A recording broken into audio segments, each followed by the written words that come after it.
Dream Team. It's been a minute. But just to get a recap on my channel, I'm Shan. This is Dream with Shan. My channel focuses on me being in medical school, as a mom, nonprofit organizer, and just having a lot going on in my life. So, if you're interested in following my journey as I complete medical school and become a physician, then remember to subscribe to the channel and like this video and share it if you want to give anyone some inspiration that no matter how old you are or what you got going on in your life, if you have a dream, you can definitely do it. So, as the title says, this video is going to be about my reaction to my Step 1 score. So, another recap. For those of you who have been following me, and for those of you who are new, had a baby in the spring.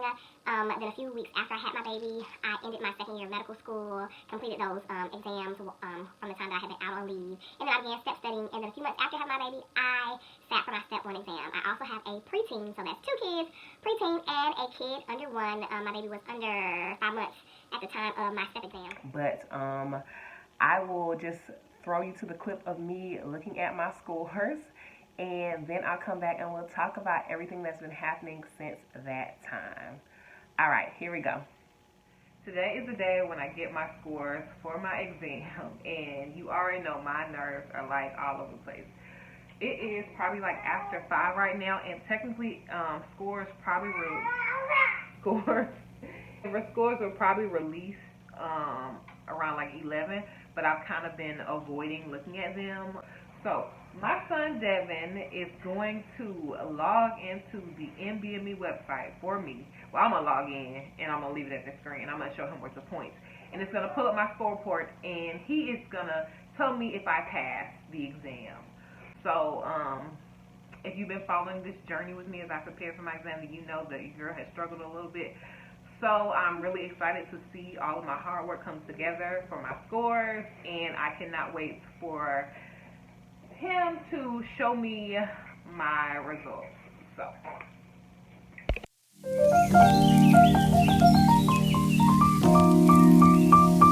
like I said, I'm gonna let my son click on everything and he's just gonna tell me if it's his pass.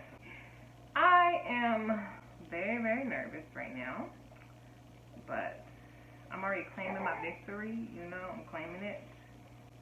So click on it, click on score reports. Yeah, I'm so nervous. You clicked on store report?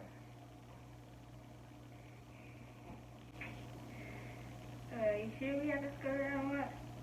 Do you see it? Yeah, that's... What does it say? Well, say maybe it. you should take a look. Say it. You said, this is upset. Okay. Yeah, right? You see that? Do you see my facial expression? Like, I am just shook even having to relive that moment. Like, when I say the feeling that I had when I found that I did not pass, I can't even really describe it in words because I just can't. And I didn't cry or anything like that. Or I haven't cried since that point about the results, because it's like when you experience so much crap in your life, sometimes you're numb to finding out things don't work out your way. Because in the back of your mind, most likely, I'm thinking like, shit, I was kind of expecting, you know, that it would have been great to, you know, have come over that hill or, you know, meet that goal. But when you're constantly faced with adversity, sometimes you get numb to it, and I don't want to be that way.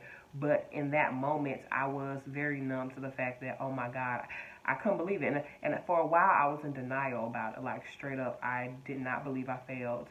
I was like, this is not real. Just because leading up to the exam, everything told me, once I got closer to that date, that you're going to pass. Uworld predicted that I was going to pass. Not only pass, but I was going to be at the average. NBME, by the time I got close to my exam, was pretty much the predicted score was at pass. So the fact that I didn't pass, I was like, what the, you know, and yeah, I can't even explain it.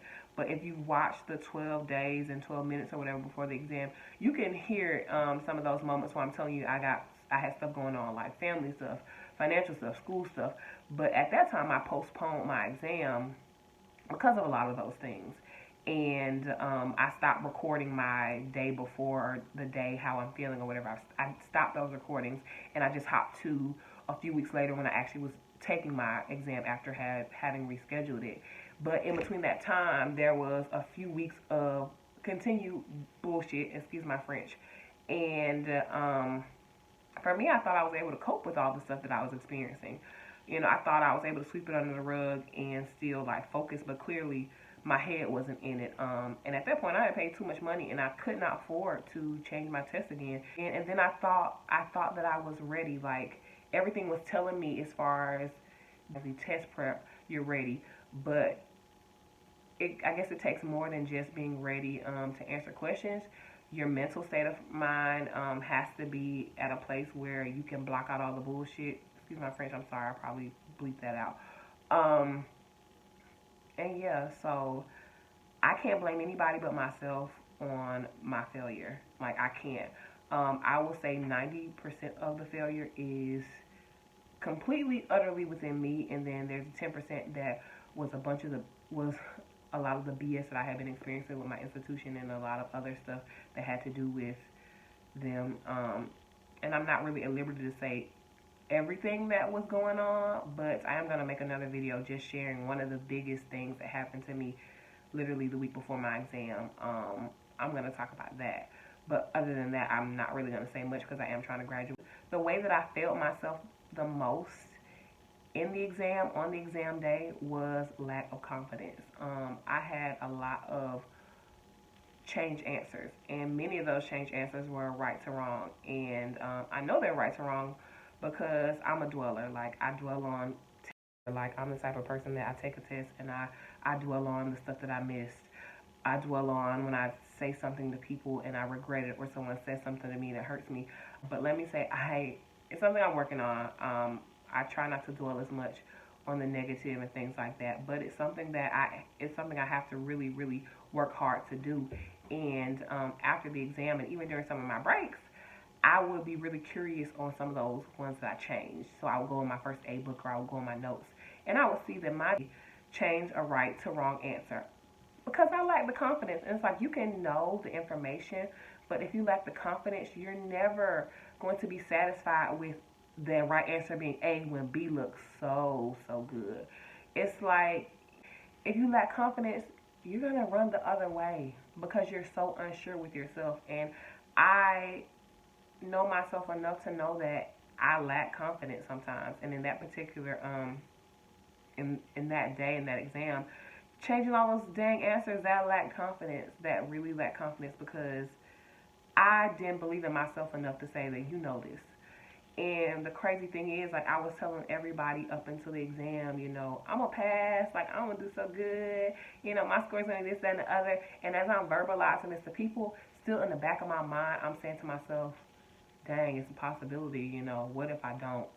And I say this a lot, you cannot try to walk in faith but then turn around and sit and worry. Those two do not go together. They don't. And that's what I do, and I'm trying to work on it. It's a big thing for me that I'm really trying to work on. And it just hurt. Like, not passing hurt. And then look, my son revealed my failure to me, like, oh my God.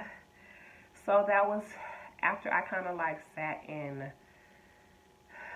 my failure and, you know, sulked and just had to like finally come to the realization, yes, you failed. 2 points, yes, you failed. I had to talk to him because, like, I sacrificed so much during this study process. Like, I had so much parent guilt. So, like, no sleep. Like, I was coming off of postpartum to actually starting to feel like I was okay. And then I started studying. I was like, cool. And then this happens. And it kind of, like, takes you back several steps. And I had to tell him, I had to use this as an example for him. Like, this is a prime life lesson. There are going to be times in life where you work so hard. You put in sweat, tears, and time, and unfortunately, the outcome still is not what you want. And during those times, you really just got to get up, keep going. And I'm not saying that you fail a test today or you quit your job today or get fired and then tomorrow you got to get back up. But I told him, I said, you take the time you need, and each individual has to determine how much that time is. and what exactly they need. You have to get up and you have to keep going. You have to reevaluate, figure out what went wrong, and try again, because you're never going to succeed if you do not try again. I feel like the biggest thing that holds us back is when we fail, we're afraid. And that, like, literally after failing this exam, I was like scared to kind of like even do anything else with the damn step, because I was like, I knew information, but I still failed. So yeah, I'm gonna leave the video as that, because just talking about it just but it's something I will overcome. It's something I'm definitely gonna overcome, and I'm going to pass the exam, and I'm going to be able to move on and matriculate and eventually graduate. And I'm always going to have to figure out how to block out the BS and the stress. Like, this is nothing new. But I appreciate you guys watching. Please leave a comment on something that you have overcome. If you have any encouraging words, please share those. If you have anything negative to say, keep it to yourself. I'm trying to be on a wave of encouragement and, you know, lifting people up and not tearing them down. So that's what I'm choosing to do. But again, I appreciate everyone for watching this video. Sorry for the abrupt ending, but thanks again for watching. And if you aren't subscribed to the channel, remember to do that, because I will be giving you more videos on when I retake the exam, on what my score will be, and of course other medical school related content.